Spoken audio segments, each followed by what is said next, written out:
Hello, friends. Today we'll learn about what are the different DevOps tools in the market and what do they mean and what are these different technologies. So my name is Saurabh and welcome to the channel. So what are DevOps tools? So as we have discussed earlier, DevOps is not just about tools, it's about methodology and it's about culture shift. But the DevOps tools by itself, they also play a very important role in your skill set. So there are a few different types of DevOps tool chains which the organizations use. So let's divide it into around a few parts. So the first one would be discovery, planning, and then you've got build, test, monitoring, operations, continuous feedback. So these are the different tool chains, and these are the different segments in which DevOps operates. So let's talk about the discovery. So the first phase, which is the discovery phase, in this, a DevOps team starts researching and defining the scope of the project. So it involves a user research, establishing the goals, defining the successes. So there are different tools which many organizations use. One of them is Jira. There are also Miro boards.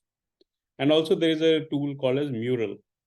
So these are the tools which are for synchronous or asynchronous brainstorming sessions. And these are the tools which can actually, everybody can share and comment on like ideas or different strategies or goals. What are the requirements? If any organization is looking for roadmaps, documentations, brainstorming sessions. So that is what is meant by the discovery. So the next set of tools is in the planning phase. So for planning phase, you're looking at different tools like Jira, you're looking at Confluence, you're looking at Slack. So these tools are they're coming out of the Agile framework. And these are the tools that allow the development and operations teams to break work down into smaller and manageable chunks. So these are the tools where in terms of Agile, you're looking towards sprint planning, the issues tracking, so all sort of collaborations.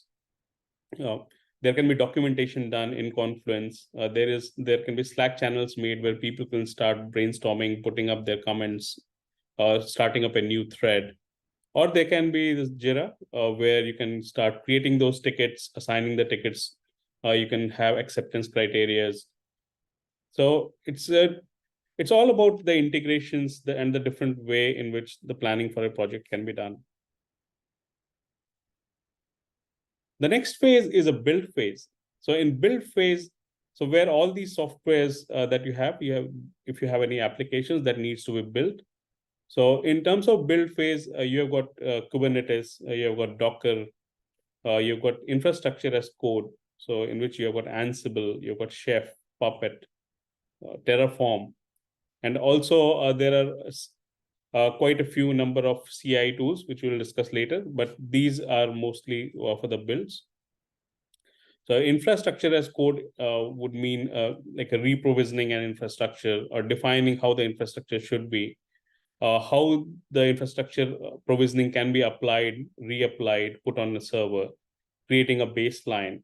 So all these sort of tools will come up inside the build part. The next one is continuous integration. So the continuous integration would correspond to, you'll have tools like Jenkins or Bamboo and Circle CI, Bitbucket, SonarQube, SonarSource. So all these are a part of the continuous integration suite. So where all these applications are built, they're built in a certain way, they're compiled together, and a different jar, var, or whatever binary is created. All these sort of integrations are done in the build phase. Then we've got continuous delivery.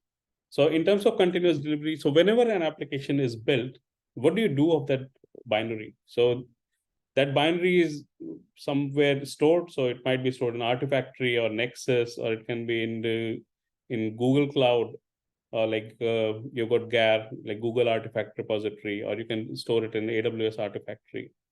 So you can store it in any number of artifact management tool, but how then you start installing those binaries from those tools onto inside your environment, whether it's a non-prod environment or a prod environment. So that is where your continuous delivery comes. The next phase is testing.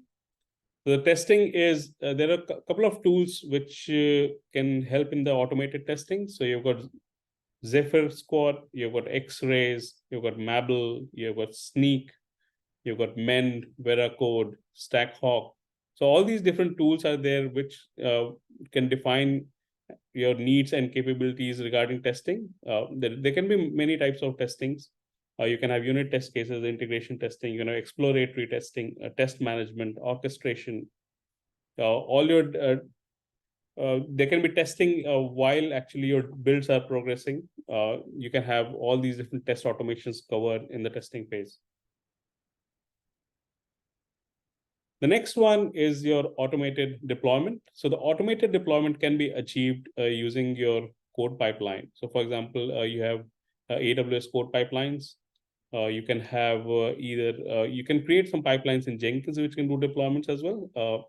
But there are other deployment tools like you've got Urban Deploy, and then you've got GitHub Actions, which can also do deployments. So automated deployments can take place.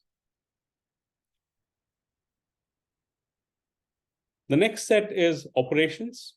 So in terms of operations, this is more of like a feedback loop. So where you've got Jira Service Management, you've got Ops Genie, you've got Status Page, you've got ServiceNow.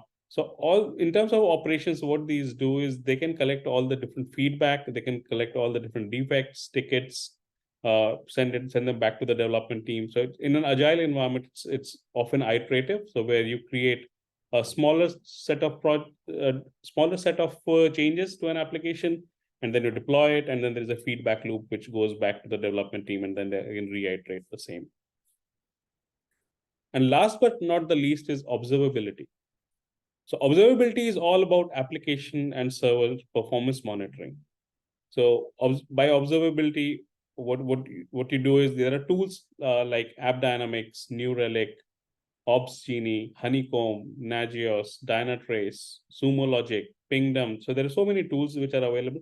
You don't need to learn all of them. Just one or two tools is sufficient, so that you know what are the different types of performance monitoring can be done, whether you need to do CPU monitoring or memory management, or what are the different any network congestions which are happening. So you can have all these different attributes in terms of the performance and application monitoring. There are log management softwares. You got Splunk, but nowadays there are metrics and traces. For example, like Honeycomb would actually decipher into your metrics and traces. Even Dynatrace can do that. So yes, so this is all that I wanted to talk about. So today I spoke about a few tools on the discovery phase, planning phase, build phase, testing, monitoring, operations, and hope you like this video. And my name is Saurabh. Thank you for watching this.